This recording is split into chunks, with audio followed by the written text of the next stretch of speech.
Hey guys, and welcome back to the channel. So today I wanted to talk about one of the most asked questions regarding putting. I think whenever I post something about putting or people ask me questions about putting, it's always regarding number one, how do I read greens better? Or number two, how do I judge the speed better? So for instance, they might have problems just not being able to see the break, or they might not be able to judge speed, so they're always putting it over or short. And ideally what you want for putting speed, it's always a foot past pace, because when you do such things such as aim point, that is what they go off. So if you know aim point and you can't putt it to a foot past pace, you're still not going to be able to get the right line. So today let's talk a little bit more about putting and how you can get better pace for yourself on different greens.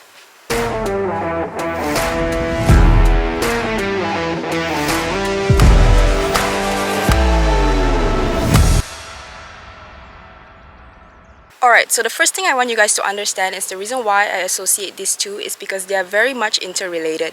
If you can't get a consistent pace for yourself, or at least have one putting pace that your body is used to, you're not going to be able to read lines very well, because your line is determined by your pace. So if you're a person that putts more firm putts, you're likely going to take less break than somebody who likes to dial in their putts.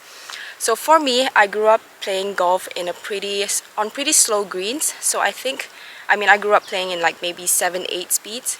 So I think my sweet spot is about 9.5 to 10. So most of the time when I have greens that are playing speeds of 9.5 to 10, I don't have to think about the speed, because that's the speed that I already am used to putting, and I know how to putt on that speed. Also, that is kind of the putting speeds at KLGCC's East Course and West Course. They kind of fluctuate a little bit. The West Course is usually about 10.5 as well. But because, East Course and West Course, they're different grass, whatever, you kind of get a balance of, that's why I said my speed that I'm most comfortable with is probably about 9.5 to 10. So when I have those kind of putting speeds, I don't have to think about pace at all, because I already know what putts at those speeds are going to do. So because I know what putts at those pace are going to do, I then don't have to think about the pace at all when I'm trying to read a line. So I just go up there, and whatever I see is likely already adjusted to the pace that I know.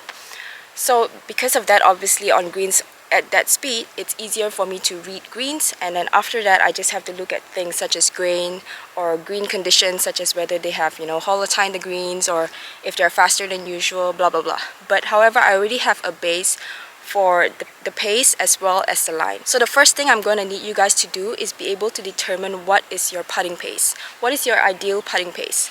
So for instance, if you have putting greens that you're always putting on that's around a pace of 9, that's probably your sweet spot. So you can probably go to your home course, whatever it is, and see what the pace of those putting greens are, because that is going to likely be your set putting pace. Okay, so like I said, once you know your putting pace, you can then very easily adapt to whatever course you're going to. So for instance, if you're going to a new course, like for instance today I'm playing at Templar Park, I don't play here that often. Usually the greens can be a little bit faster, especially if they're maintaining it for a tournament or something like that. So for instance, if the speed today is a speed of 11, I know that it's going to be a little bit faster than what I'm used to.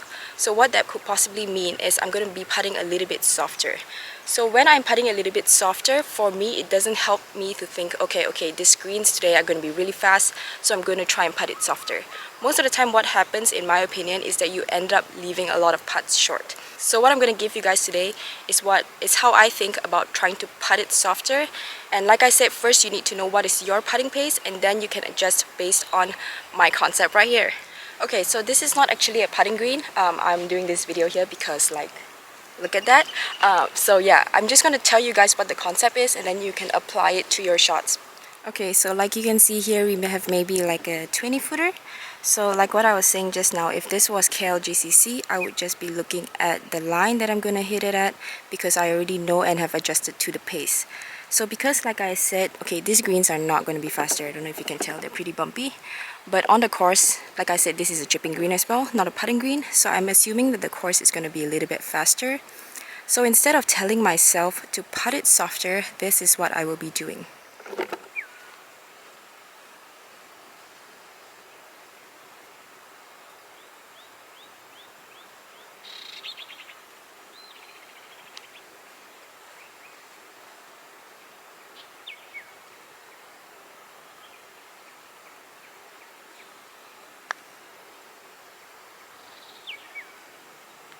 Okay, so like I said, this green is not faster, it's a chipping green. So obviously I left that part short and you can see that it was pretty bumpy.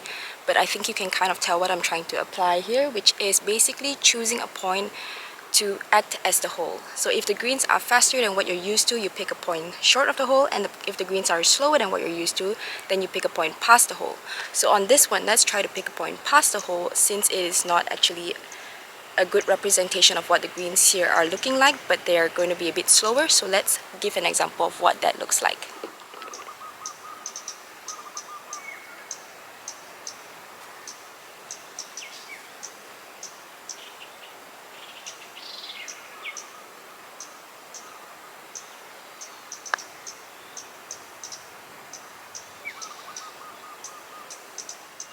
Okay, so what I think you can notice, or at least I hope you noticed, is that even though I didn't really try to read the line, I just gave myself a position past the pin, because that told my body that the green is slower.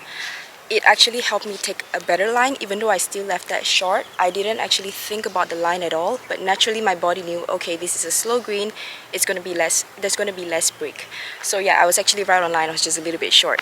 So yeah, I think you guys can see how break and speed is most definitely related in every single putt that you do. So it's very important not only to get the right pace, but to get the right line. If you get the right line and you don't have the right pace, I don't think there's such a thing, because you can't be getting the right line if you don't have a right pace.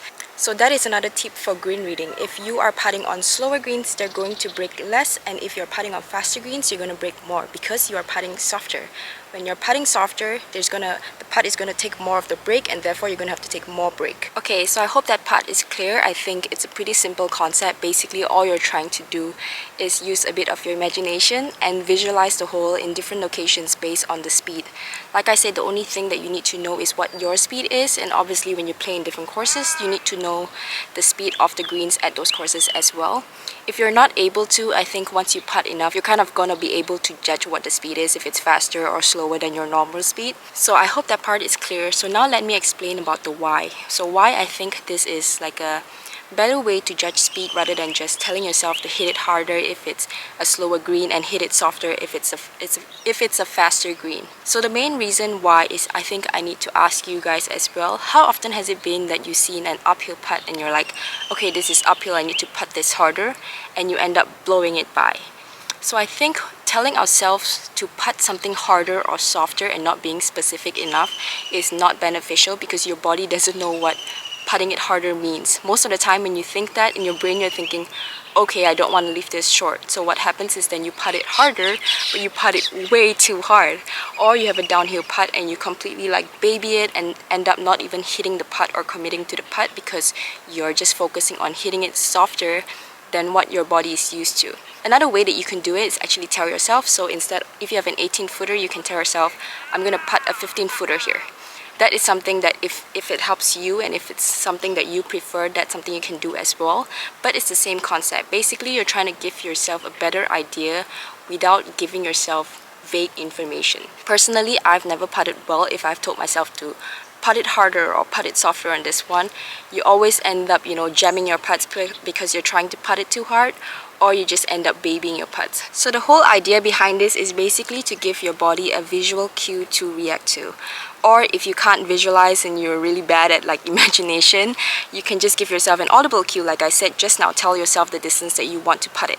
I think we know that our body is really smart and it knows how to react to things, especially, if you're not a new golfer, or at least you've golfed before, your body can kind of start to estimate and judge things based on its previous experience. However, you know that when you don't give it enough information, then it's going to react. It might do what you're telling it to do, but it's not going to do it in the right way. So for instance, like what I just said, telling it to putt harder, yeah, you're going to putt harder, but is it going to be the distance or the speed that you actually want to putt it? So I think giving it adequate information is important, and giving it the right information so that it can react the right way.